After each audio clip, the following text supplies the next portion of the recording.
Like any self-respecting gamers, we've gone over this thing with a fine-tooth comb, and we are reporting back to you with great excitement. Hi folks, it's Falcon, and today on Game Ranks, 20 things we spotted in the Grand Theft Auto 6 trailer. Starting off with number 20, the Ocean View Hotel. The first safe house from the OG Vice City game, and probably related to why Alan Wake is still stuck in the dark place. No, I'm kidding. It's not the same thing, right? It's not the same thing. It is the same thing from the OG Vice City game. Immediately, they're reminding us of old Tommy Vercetti, Ray Liotta himself, and it's exciting to see the old girl. Seems like they've gotten an upgrade on their sign since then, but the Ocean View Hotel's back. Now, keep in mind, Rockstar and Remedy do work together. Rockstar owns the Max Payne IP, and Remedy acquired the license to remake the original 2 Max Payne games, so are they going to take advantage of this crossover opportunity is the question I'm asking. At number 19, maybe something a little more obvious. There's 2 main characters. There's Lucia, and we don't know for certain what his name is, but the leaks suggested Jason. Seems like we've got our confirmation on that. Are we dealing with a crime romance here? Is this how we're gonna get co-op in Grand Theft Auto? Are we gonna get co-op in Grand Theft Auto? Will one just kill the other at some point in the story? Will that be a story choice? Obviously, only time's gonna tell us the answer to that, but I am very intrigued. At number 18, in the official promo art, Lucia has an ankle monitor on her leg, implying she may be on house arrest or probation. So this ain't somebody who hasn't tangoed with the law in the past. In fact, if you got that bracelet on, you definitely ain't royalty or anything like that. Is her past going to figure into the story in some way? Most likely. That's kind of how stories work. But how is what's particularly interesting here. Is she going to get blackmailed by the police? Maybe. Is she going to get blackmailed by a colleague? Also maybe. In fact, probably on both of those things. If you remember, San Andreas was a cornucopia of everybody betraying you, and I'm just saying there's ammo. At number 17, we got revamped cop cars. We've spotted Crown Vics. We've spotted Dodge Challengers. We've even spotted Ford Explorer police vehicles. Oh, they've even gone as far as to do the Dodge Hellcat. I don't love seeing cop cars in real life, but I love pissing the police off in a Grand Theft Auto game. At number 16, it looks a lot like we're going to be seeing weather, as in crazy weather, as in, I don't know if you've ever been to Florida, but there's hurricanes there, and it looks like those are also in the game. I've spent some time in Florida, and I will go ahead and tell you this. The weather can change on a dime there, from beautiful and sunny to insane, crazy wind, rain, stuff flying around, and then it can go right back. If that's simulated in the game, I think that's going to actually create some serious fun because A, let's not forget how fun Rockstar's physics usually is, and B, this is truly the next gen.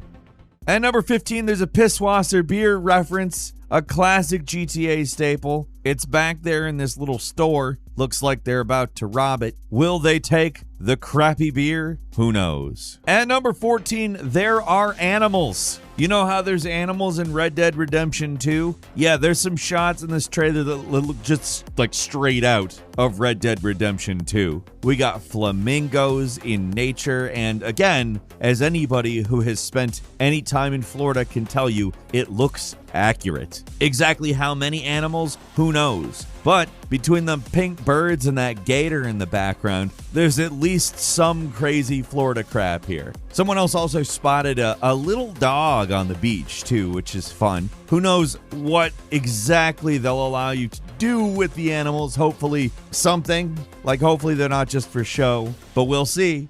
At number 13, there's a Dodo-style airplane. Yes, I am excited to see that. That is certainly a memory from the Grand Theft Auto series, but I do hope that if it is indeed the Dodo, that it flies a lot better than the Dodo. The Dodo, I don't know if you remember, controlled like crap, but it's not just planes that we're seeing some interesting variety in. We're seeing fishing boats, yachts, and even some big shipping boats, as well as a speedboat. And number 12, there's a Tom Petty reference on a door sticker, and also the trailer music is Love is a Long Road by Tom Petty. If you don't know, Tom Petty is a Florida native. If you drive around enough cities in Florida, you will eventually see a mural of his face. So I think pretty fitting tribute to a man who really put out a lot of great music. At number 11, in this version of America, there is an Instagram Reels or TikTok type social media that exists. You can actually see vertical video footage from the in-game world at various points in the trailer. Is this going to play into the story? Is this going to have a mechanic that you can do something with? It's not really something we know, obviously, but it does make good sense that a game set in present day would have such a thing. But also, by including this, you confirm without a shadow of a doubt that it is a contemporary era game. At number 10, lowriders were spotted, so does that mean streetcar culture has returned? Now, I might as well say it, they look cool as hell. The cars are obviously incredibly detailed. It's Grand Theft Auto, and it's a game that won't be out for about another 2 years. So it better be reaching for the stars, and it looks like it is. And on top of that, it does look like the culture around those types of cars is making a comeback here.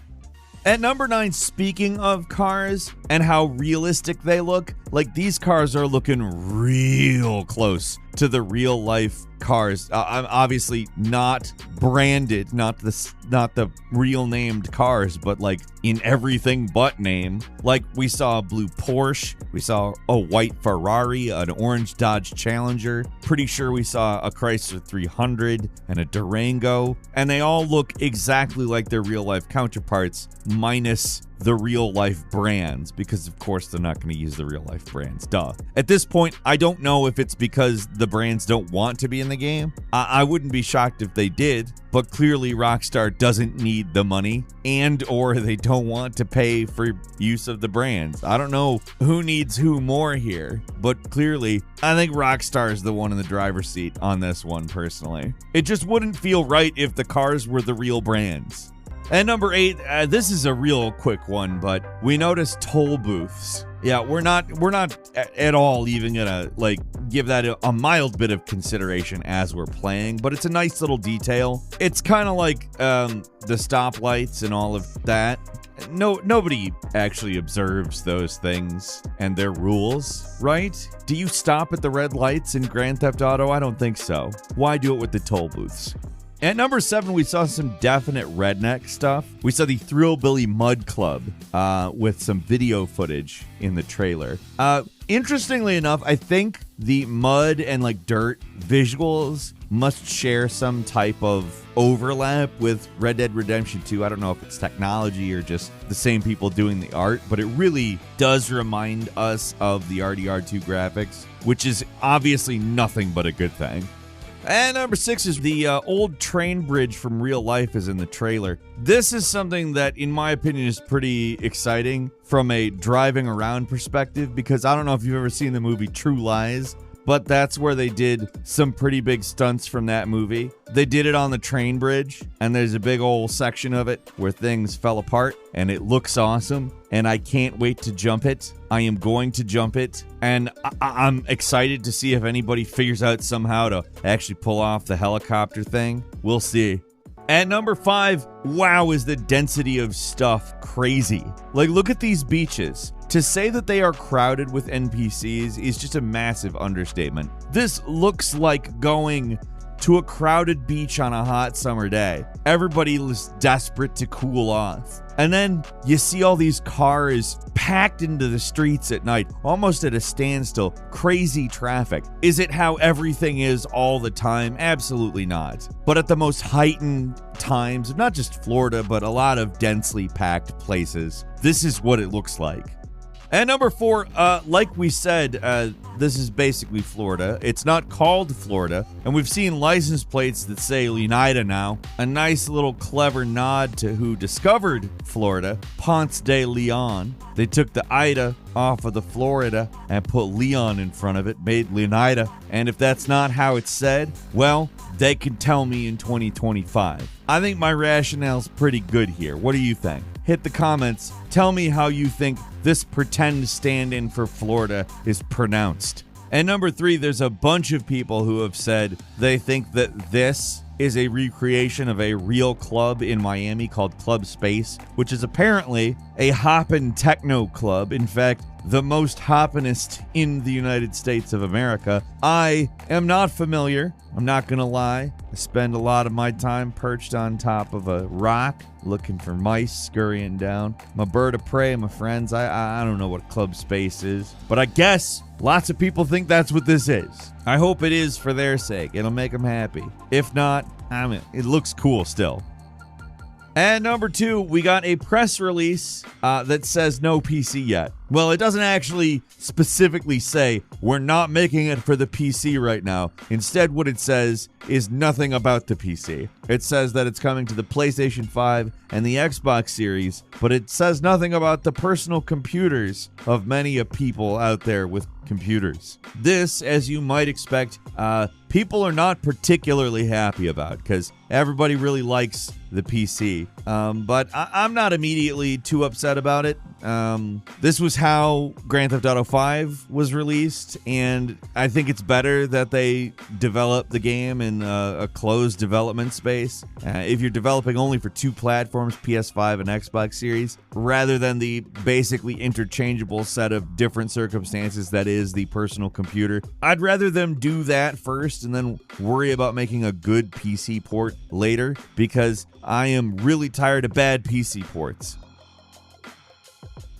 And finally, at number 1, the release, probably the most important thing for a lot of people in this trailer, because of course this is just a collection of visuals. It's not really giving us too much of a taste as to how the game is going to play. It is neat to see a whole bunch of different things from it, finally, after all this time. But we're going to be waiting for a little while longer because they told us 2025. Now, there is some speculation about that being fiscal year 2025, which is between April 1st, 2024 and March 31st, 2025, because they are forecasting an increase of the value of their company of a few $billion during that time period. But that doesn't really mean that it's because of this for sure. Why? Well, now that everybody is frothing at the mouth for Grand Theft Auto 5, they have nowhere to go but up. And it could very well be that knowing GTA 6 is coming may increase activity on Grand Theft Auto Online or spur more purchases of other Rockstar games.